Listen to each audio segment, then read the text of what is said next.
മമ്മൂട്ടി സാറെ അപ്പടിയെ സ്ട്രെയിറ്റ് കേരള. വെറുമൊരു ഫോട്ടോയ്ക്ക് വേണ്ടിയല്ല പാണ്ഡ്യന് 10 കിലോമീറ്റർ വഴികാട്ടിയായത്. വഴി തെറ്റി നിൽക്കുന്ന മനുഷ്യൻ ആരാണെന്ന തിരിച്ചറിവ് കൊണ്ടുകൂടിയായിരുന്നു.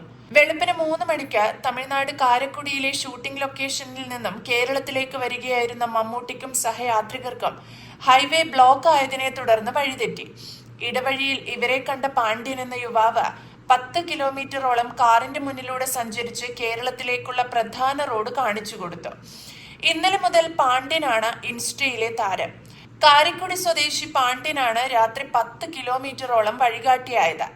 മമ്മൂട്ടി കമ്പനി നിർമ്മിച്ച് നിതീഷ് സഹദേവൻ സംവിധാനം ചെയ്യുന്ന പുതിയ ചിത്രത്തിന്റെ ലൊക്കേഷനായ കാരിക്കുടിയിൽ നിന്ന് കേരളത്തിലേക്ക് മടങ്ങുമ്പോഴാണ് മെഗാസ്റ്റാറിന് വഴിതെറ്റിയത്. ഡ്രൈവർ ഉണ്ണി, ജോർജ്, രമേശ് പിഷാരടി, നിർമ്മാതാവ് ആൻഡ്രൂ ജോസഫ് എന്നിവരും കൂടെയുണ്ടായിരുന്നു. തിരുപ്പത്തൂരിൽ ഹൈവേ ബ്ലോക്ക് ചെയ്തിരുന്നു. ഗൂഗിൾ മാപ്പ് നോക്കി പല വഴിയിലൂടെ പോയെങ്കിലും വീണ്ടും തെറ്റി. തിരിച്ച് കാരക്കുടിക്ക് പോകുന്നതിനിടെ പട്ടമംഗലം എന്ന സ്ഥലത്ത് പെട്രോൾ പമ്പിൽ വഴി ചോദിച്ചപ്പോൾ അല്പം ദൂരെ ഉറങ്ങുകയായിരുന്ന ഒരാളെത്തി.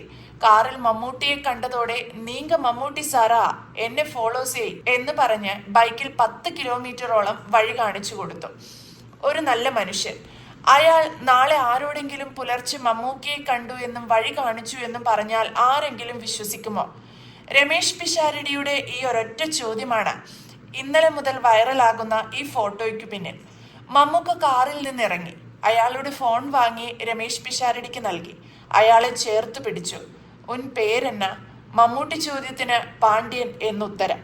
ഗൂഗിൾ മാപ്പിന് പോലും അറിയാത്ത കേരളത്തിലേക്കുള്ള വഴി മമ്മൂട്ടിക്ക് കാട്ടിക്കൊടുത്ത പാണ്ഡ്യൻ മലയാള, തമിഴ് സോഷ്യൽ മീഡിയകളിൽ ഇന്ന് സ്റ്റാറാണ്.